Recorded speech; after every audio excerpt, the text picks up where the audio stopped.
Well, good morning. It's 6:45 on this Wednesday morning. I'm Nick Wilson. I'm Avi Hannon. And I'm Maggie Warren. And it's been an interesting morning so far with that little bit of that rain, but also the fog that we're contending with. Yeah, kind of a messy morning out there. We continue to see those rainy conditions at times, mainly dealing with the fog, though. We've seen over 3/4 of an inch of rain in the past 24 hours in Sioux City. Now, it's a little bit down as it doesn't factor into the rain we saw earlier yesterday morning. That brought us up to over 8/10 of an inch of rain out at the Sioux Gateway Airport. Quite a bit of rain fell. Definitely much needed rain, 7/10 of an inch there in Vermilion. And then lighter totals further to the east and to the south, where they saw tenths to traces of an inch of rainfall. That also brings Sioux City up to 9/10 of an inch, over 9/10 of an inch for the month. 1.22 inches is that normal, so running 3/10 of an inch below where we should be. So 92% of that normal 30-day rainfall, and still continuing to see those deficits. I'll let you know if we see any more rain coming up in your full forecast. Avia? Well, Siouxlanders who have lost a child have a chance today to gather in the community with other families who have experienced the same heartbreak. No Foot Too Small will host their 6th annual Wave of Light event at Miracle Field in Sioux City's Riverside Park, with registration starting at 6:30 p.m. The organization was founded to raise awareness of pregnancy loss and infant immortality, and to honor and remember every baby who was gone too soon. The Candlelight Memorial event is free to attend. And elsewhere in Siouxland, a water tower that stood in Soldier, Iowa's skyline for more than 110 years came down this week. Yesterday's dismantling was one of the last steps in the Monona County community's $3 million water system improvement project. The project also includes building a brand new water tower. City officials say now the to-do list is almost done. We're taking this day as just to be excited for our town. We're a growing small town with lots of young families. So we're looking forward to bringing our filtration system, our water plant into a modern time, and being able to provide this service to our residents. Some Soldier residents are working to make sure the water tower will be remembered. Folks are selling postcards featuring the tower. There are also discussions of painting a mural featuring the tower somewhere downtown. And a local organization aimed at making sure every Siouxland kid has a warm and comfy bed to sleep in at night held their annual barbecue fundraiser. There were several locations across Siouxland where folks could donate to sleep in heavenly peace and enjoy some good eats. The organization's president says there is a major need for beds, and this week's fundraiser is vital to the cause. So right now our wait list is 165, I believe. And it just keeps going up and up. And so when we talk about the cost of every bed being $300, fundraising is absolutely necessary. And so we try to do it in the most fun that we can have while fundraising, and getting more kids into beds is the ultimate goal. And if you couldn't make it to yesterday's fundraiser, but you'd like to donate or volunteer with Sleep in Heavenly Peace, you can find more information on this story over on our website at SiouxlandProud.com. Well, now it's time we meet today's Stray of the Day, and it's Still Waiting Wednesday. Every Wednesday, we feature a pet at Sioux City Animal Adoption and Rescue who's been waiting quite some time to find a forever home. That's right, and this is Bandit, a 2 to 3-year-old male tan and white Labrador mix. He was found abandoned on the 1500 block of Isabella Street in early September and was in bad shape when he arrived at the rescue.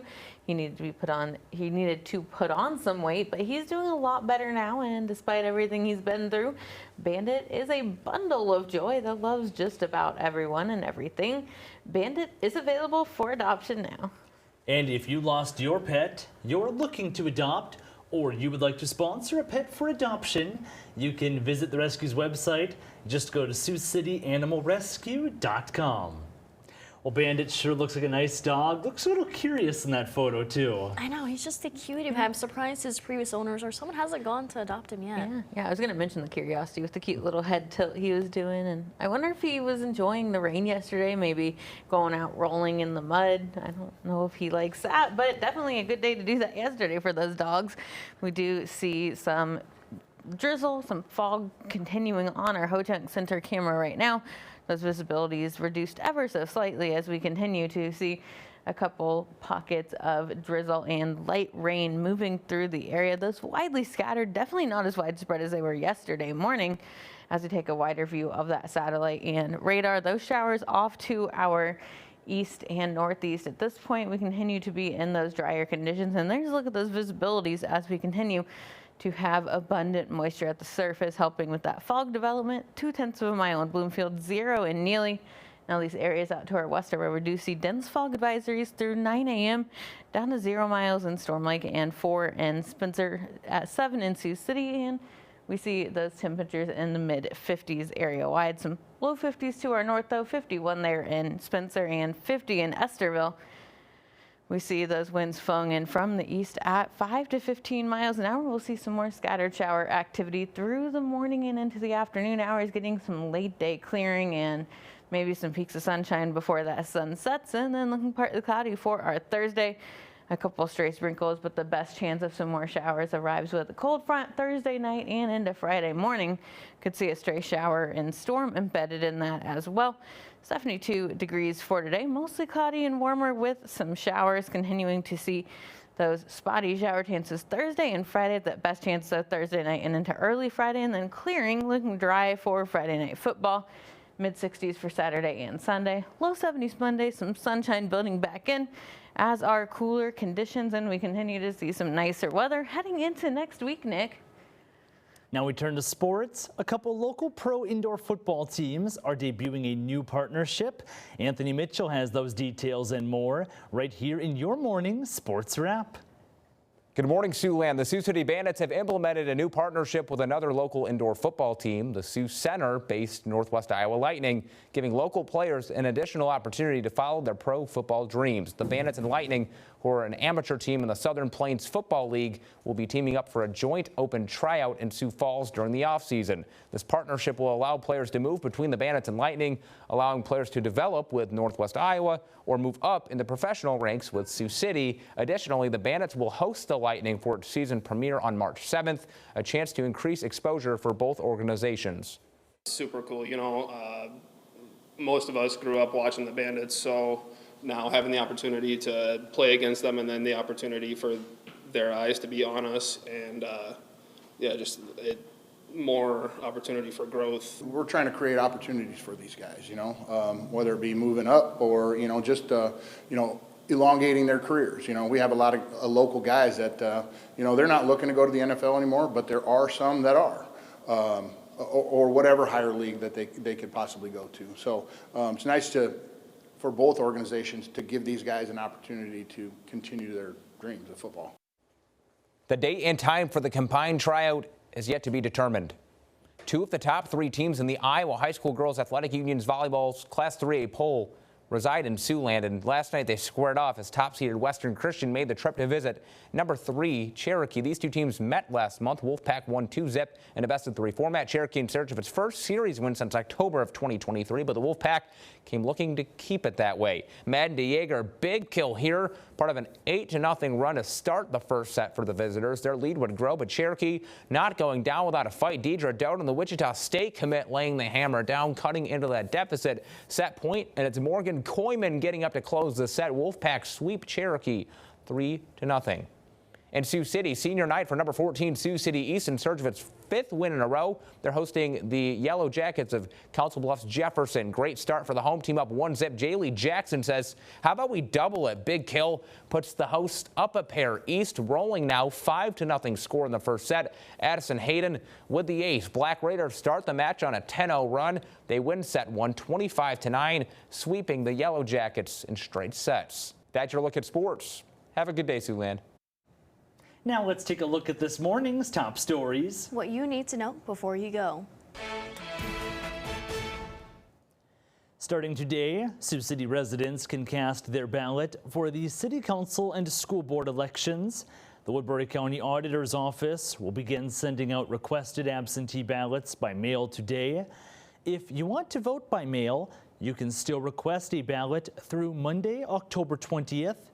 As of today, early in-person voting will also be available at the Auditor's Office in the County Courthouse in downtown Sioux City.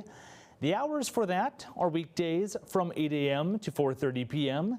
On the ballot are 6 candidates running for 3 city council seats and 7 candidates running for 3 positions on the Sioux City Community School Board.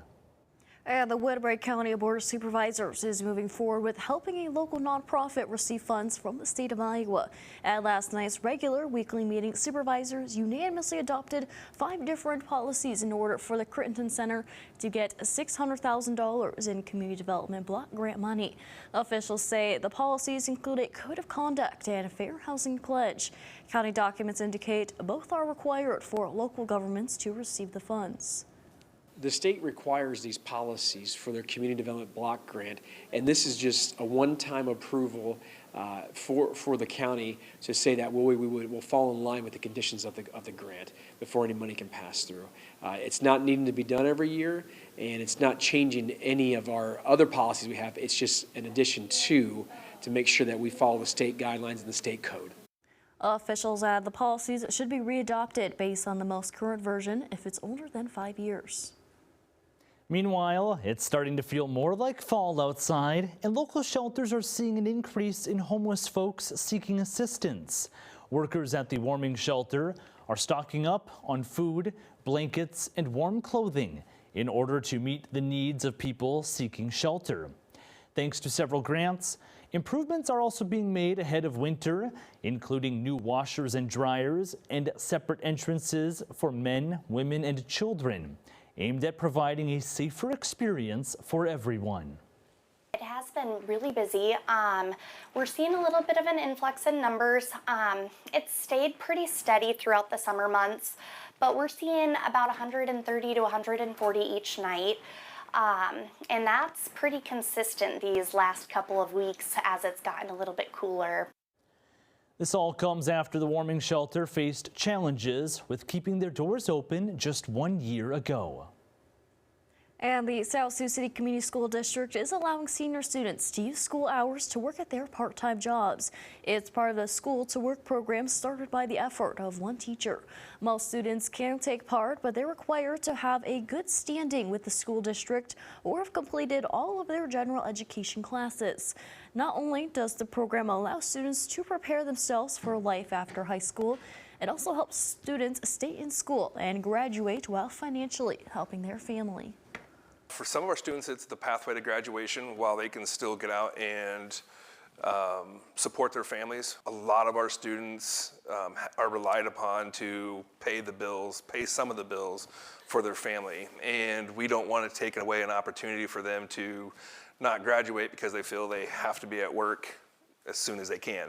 On top of working a job during school hours, the School to Work program also allows students to pursue internships. Well, one last check on that forecast. Still got that rain and fog out there. Yeah, we're continuing to see those reduced visibilities down to 0 miles and nearly 0.2 of a mile there in Bloomfield and 0 out in Storm Lake. Decreasing visibilities here in Sioux City down to 6. Dense fog advisories through Antelope, Madison, Pierce, and into Stanton counties through 9 a.m. this morning. We'll see temperatures, though, rising as that fog clears out. We'll still continue to see a little bit of drizzle, some scattered shower chances, but temperatures rising into the low 70s for our Wednesday to the low 80s for Thursday. We see that warm front moving through, which is what's keeping those shower chances in play today. A cold front Thursday night and into Friday brings some more shower chances, an isolated storm as well, and then drier for the daytime Friday. A little cooler too, back to the mid 70s, mid 60s for Saturday. More shower chances Saturday night and into very early Sunday. Temperatures staying in the mid 60s all weekend. Plenty of sunshine, dry conditions, and cooler conditions nearing seasonal into next week. Plenty of sunshine. Much nicer week next week than for this week. Yeah, we get some chaos for the next few days before next week where it's a little more calm and sunnier. Absolutely. Well, I'm looking forward to it. Me too. Thanks for watching.